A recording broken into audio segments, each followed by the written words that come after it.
Hey everybody, HomeSliceHenry here, and if you're watching this video on the day that it releases, then today is the final day of the max out season of Pokemon Go Battle League.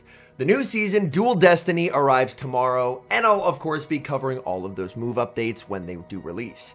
Now, for the final video of the max out meta, I did want to showcase a team that I've run quite a bit off stream and had a ton of success with that has a very fun surprise nuke move that catches a ton of opponents off guard. So without further ado, let's hop into the matches and let's take a look at Solar Beam Licky destroying water types and ground types in the Open Great League. Picking up a terrible lead in the first match, Superior into Ariados. I'm going to save switch into Licky. Opponent does end up throwing their move instantly, which is on alignment and gives me a rollout for free. They're now going to send in for Alligator. The energy from the Licky is debuffed. Shadow Ball, Earthquake, they can survive it, but they can't survive a -1 Solar Beam.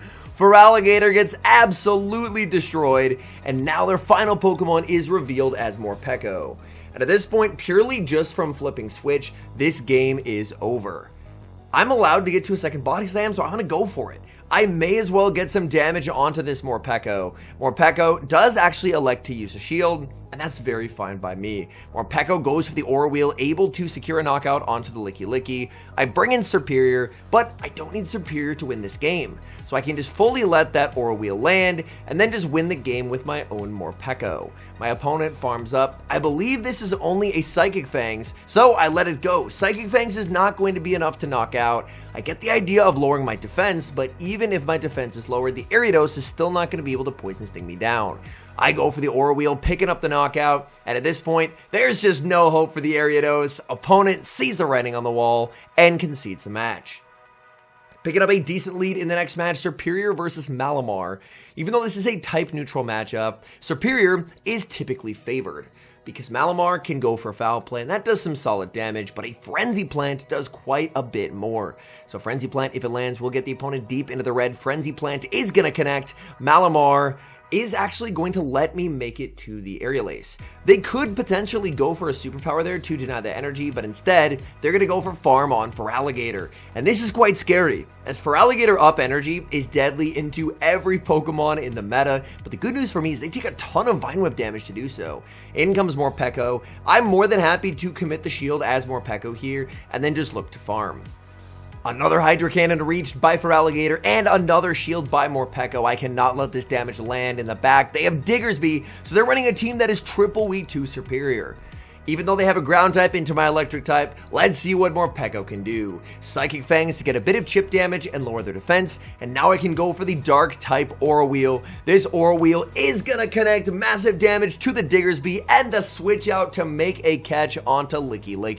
Licky will absorb that Scorching Sands. That's not gonna be a problem whatsoever. I'm looking to farm up a ton of energy with the Licky and potentially pick up a knockout with the Body Slam. Body Slam normally wouldn't KO, but due to the Psychic Fangs debuff, it actually does.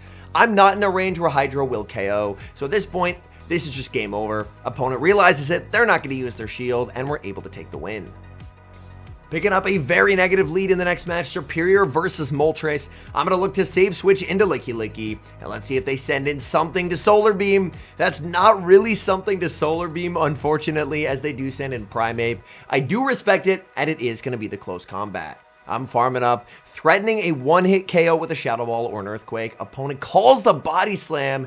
That's honestly a pretty nice call from my opponent. I'm going to fire off another Body Slam. Opponent is going to commit the shield. Here, I should just throw the Body Slam instantly. That's a pretty big error on my part because I could have forced a shield or picked up the knockout. But instead, I just decide to make a play for switch and take the energy.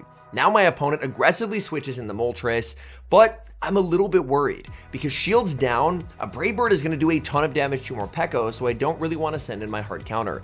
Instead, I'm just going to stay in with the Licky, but the issue is they're getting so much energy on this Moltres. Body Slam is going to land. They do get a farm down, and now I'm forced to bring in Morpeko. Morpeko is going to take a lot of damage here. They go for the Brave Bird. That does massive damage to Morpeko, and now it all comes down to what they have in the back, and it's Clawed Sire. And I think, unfortunately, this is just going to be a loss. This line as a whole is a little bit soft to Clawed Sire. It is playable, This endgame seems pretty tough, however, since I don't have any shields to hide behind.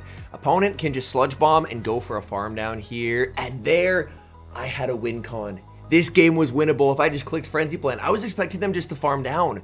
But if they CMP tied me there, then I just win the game straight up. So even despite the fact that there was a Clodsire into my team, which is pretty weak to Clodsire, and there I knew the Psychic Fangs wouldn't KO, so I just went for a Bad Manners double assisted Aura Wheel. There was still a win con in this game, but unfortunately I just did not play to it.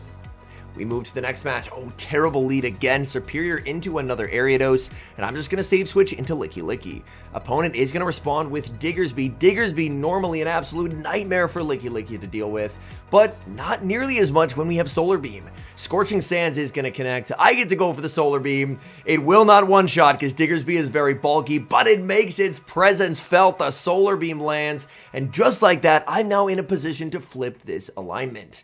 Opponent is going to go for another Scorching Sands that will do quite a lot of damage, but I can survive it and look to potentially pick up a knockout with a Body Slam. Body Slam shielded by my opponent. I make another Body Slam. Are they really going to double shield here? If they double shield, then they're just going to lose to Morpeko. They end up giving me shield advantage and switch. They send in Ariados. Ariados energy is quite scary, and now I'm going to bring in Morpeko. Morpeko is, of course, going to be debuffed by a lunge, but I have to stay in here. Superior gets destroyed by Ariados. I cannot afford to switch out. I'm going straight for the Aura Wheel. Opponent is going to end up shielding. I believe that I should be able to make the Dark Aura Wheel. I think it's going to be on the CMP tie. My opponent is going to lower my attack once again. I make the Aura Wheel. They're going to catch onto Feraligatr. This is still going to do so much damage, though. The Aura Wheel is going to land. It's actually a non-Shadow Feraligatr. Here's the win con. Bank the Aura Wheel, switch to Superior, and get the catch. And that just instantly ends this game. Even if I did fail the catch, the Vine Whips would have put it into Thundershock downrange, and they would have had to throw an Ice Beam. So either way, just banking a move and switching is just a guaranteed win condition for me. My opponent is going to farm as much as they can, playing to the CMP tide to deny this move, but I have energy on Morpeko, and Morpeko wins the cap over basically anything. So I get to fire off the Aura Wheel. That is massive overkill, knocking out the Ariados and taking the win. We move to the next match, Superior versus Wigglytuff. Wigglytuff is often paired with Mud Slappers in the back, so that's a little bit awkward for my backline. I'm going to farm up quite a bit of energy, and I'm going to go for a bait. Wigglytuff users do love to shield the first, so I can bait, and now I'm going to go for the Frenzy Plant. Frenzy Plant, do they really want the double shield here? They do not. I'm going to save switch into Licky Licky. Oh no. In comes Gastrodon. Gastrodon doesn't make the Earth Power. They're down a shield. They have incentive to call it. It's the Solar Beam one-hit KO. Opponent sees the writing on the wall and concedes the match. We've got same leads in the next match. Is this going to be the same team? No, they're going to switch out into Dugong. I'm going to apply a ton of pressure here with the Frenzy Plant. Frenzy Plant is going to be shielded, and now I can send in Morpeko. Morpeko, really not a big fan of drill runs. I can survive it, but it does so much damage, so I will end up committing the shield, and I'm just looking to overfarm a ton to the back-to-back Aura Wheels, playing to the CMP tie that I do know that I will win. The Aura Wheel is going to be shielded. Opponent protecting the Dugong. Switch timers are misaligned since I did stay into Frenzy Plant, so they can potentially look to switch out here, and they do just that. I'm going to go for a Psychic Fangs because ideally I do want to try and save some energy on the Morpeko. So I'm going to bank a Psychic Fangs, and I'm just going to send in Licky Licky. Now I have a pretty healthy Superior for what I'm expecting is going to be a Mud Slapper in the back, and I'm one off an Aura Wheel on Morpeko. So my opponent is going to be firing off a move with the Wigglytuff. It is going to be the Icy Wind, and I get a farm down with the Licky Licky. If they bring in Dugong, Dugong's going to have a terrible day. They've already shielded Dugong twice. They bring in the Dugong thinking there's no way any one move KOs here. Licky Licky disagrees. Solar Beam KO. It's Driplim in the back, and the energy that I stored on Morpeko is game winning as Aura Wheel one-hit KOs the Drifblim, and we're able to take the win. We move to the next match, Superior into Clodsire. Again, a difficult Pokemon for this team to deal with, but overall, it is playable. I'm going to be staying in and going for the Frenzy Plant. I do want them to reveal their moveset before I will eventually save switch into the Licky Licky. Frenzy Plant lands, they're going to send in Dugong, and Dugong will immediately be met with a Frenzy Plant number 2. This does a ton of damage. It does not KO, but it's able to force a shield from the opponent, and I'm going to bring in Licky Licky. The goal being Licky Licky, I really don't have to shield it because ideally I would love to save shields for Morpeko, as Morpeko can actually do a pretty decent job of dealing with Clodsire later in the game if I do have shields to work with. I'm going to farm up with the Licky Licky to 100 energy. I'm heavily debuffed to the Icy Winds, firing off the Solar Beam. Solar Beam KOs even when debuffed. In comes the Clodsire, and for Clodsire, I just want whatever chip damage I can get, so I go for the Body Slam instantly. That does less than nothing, oh my goodness, but now I'll learn what is their bait move, Stone Edge or Sludge Bomb. They have Stone Edge, and that will deliver a knockout. I'm going to send in Morpeko, switch into Superior because I'm trusting in Morpeko to close out this game. I'm able to get a catch. In the back is Guzzlord. I don't get the Frenzy Plant, and Guzzlord is basically a worst case scenario, as Guzzlord is a complete wall to energy from Morpeko. I'm going for the Aura Wheel. That does quite a bit of resisted damage, but the biggest thing that's going to cost me this game is my health. I just can't take a lot of Dragon Tails, and they still have a shield. I have to try and go for a bait here. I'm hoping that Morpeko can hang on. The bait does get the shield. I'm going to need to get to an Aura Wheel to pick up this KO. A Psychic Fangs will not cut it, and this is going to be very close. I throw 2 in the move, so that way the second Dragon Tail will not register, and now it's going to be a race. If I get the Psychic Fangs, I win the game, but Morpeko is too low. We get farmed down. We made it close, but Morpeko just not quite able to sweep. Decent lead in the next match. Superior into Annihilate. Opponent save switches into Dugong, and this very well could be the old Jason 2890 team. And if that's the case, then there's a Bastiodon in the back. And that would actually be very good news for me because Morpeko absolutely obliterates Bastiodon. Morpeko very comfortably wins the 1s and the 2s, just going straight Aura Wheel. I believe it can also win the 0s as well, just by virtue of the Smackdowns plus a Stone Edge not KOing, but in the 0s, I'm not 100% sure. I'm going to go for the Solar Beam. Again, it just keeps landing. In comes the Annihilate. Annihilate gets the farm down, but realistically, landing a heavily debuffed Body Slam would do less than no damage. I'm going to respect the close combat here from the opponent. They go for it in the back. There it is. It's Bastiodon, and this game is over, as Bastiodon is about to see why it is just utter trash in this season. Aura Wheel is going to connect, and Bastiodon, these Smackdowns just do no damage. Morpeko doesn't even have 1600 stat product. This is one of the glassiest Pokemon in the Great League. Its stat product in the bottom 20th percentile of all Great League Mons, and Bastiodon still can't farm it down. Bastiodon is just the biggest fraud in the Great League. It's just the truth. I build up to the boosted double Psychic Fangs. Psychic Fangs KOs the Bastiodon. I can now throw a heavily boosted Psychic Fangs at Annihilate, and they're just in a situation where they can't possibly win. If they shield, they get KO'd by a Frenzy Plant, and if they no shield, that's the most damage Psychic Fangs has ever done, and we're able to take the win. Hopping to the next match, Superior versus Galarian Moltres. Again, a bad lead, so I'm going to look to safe switch out of here into Licky Licky. Opponent is going to respond with the Shadow Kanto Marowak, and oh my goodness, I am very happy to see this Pokemon here. No baits, just going straight for the Solar Beam here. The question is, do they know? And they do not. They're getting KO'd. In comes the Moltres, and Moltres is now going to be met with a Body Slam. Body Slam is going to do some solid chip damage. Moltres still able to hang on. Moltres, so much energy as it looks for the farm down, and I will be firing off another Body Slam. That's going to get Moltres very low. In the back is Clodsire. And this is the second time we've seen this Moltres Clodsire core, and unfortunately, it's very tough for this team to deal with because Superior has such little play, and this one has Sludge Bomb. The last one, I believe, had Stone Edge, and that was a lot more manageable, but with Sludge Bomb, this is tough. Now, they can potentially go for a full farm down here. Wait, did they just CMP? If they just CMP'd, they just lost the game. I didn't see a sneak, but they actually waited a turn.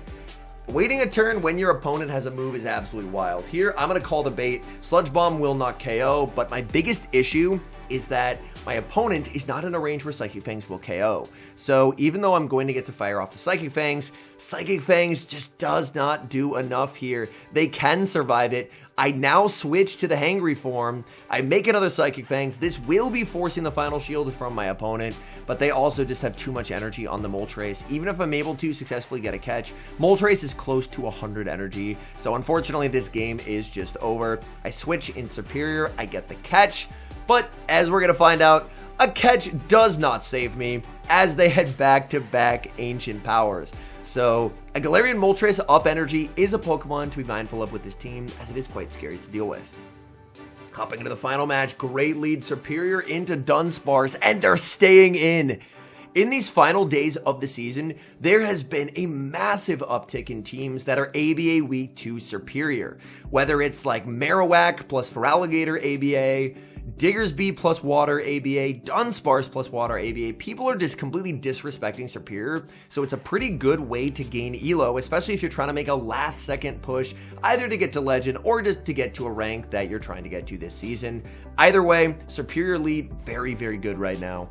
Frenzy Plant is going to deliver a knockout. They're going to send in their own Superior, and this is where things get a little bit complicated.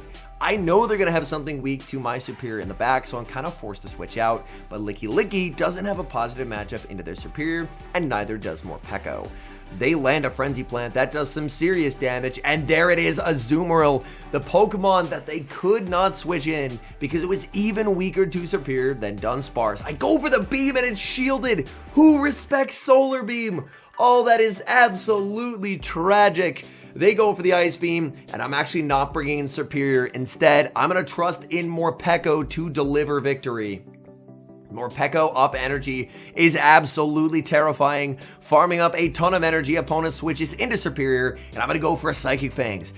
While Psychic Fangs won't KO, it's going to put the Superior pretty close to a range where I can knock out with a second Psychic Fangs. So I'm going to overfarm quite a bit, and if this Psychic Fangs doesn't KO, I'm going to have to switch out and go for a catch. Psychic Fangs into Superior doesn't KO, so I get the catch. And at this point, this game is just over as I can just farm down with my Morpeko, and I have way too much energy. I think the safe play here is just to go straight Psychic Fangs. My opponent, their win con is to call a bait, which they do, but I still should just be in a winning position as now I can go for the Dark Aura Wheel. And Dark Aura Wheel, once the defense has been debuffed, just does way too much damage. And now I can just go for a nice little Thundershock farm down and take the game. All in all, I've had a ton of fun using this team throughout the season, and considering the meta changes tomorrow, I felt like it was as good of a time as any to showcase the team, because man, people just do not respect Solar Beam on Licky, and it's very fun, especially if you're someone who's a little bit annoyed by Mudslap, to just watch Mudslappers constantly switch in, and then continually again and again and again, watch those Mudslappers disappear. Anyways, thank you guys so much for watching. If you're enjoying the content, make sure to leave a like and subscribe to the channel if you haven't. And a special thank you as always to our members here on YouTube. The support you guys provide is sincerely appreciated. So thank you guys oh so very much. And until next time, I've been HomeSliceHenry.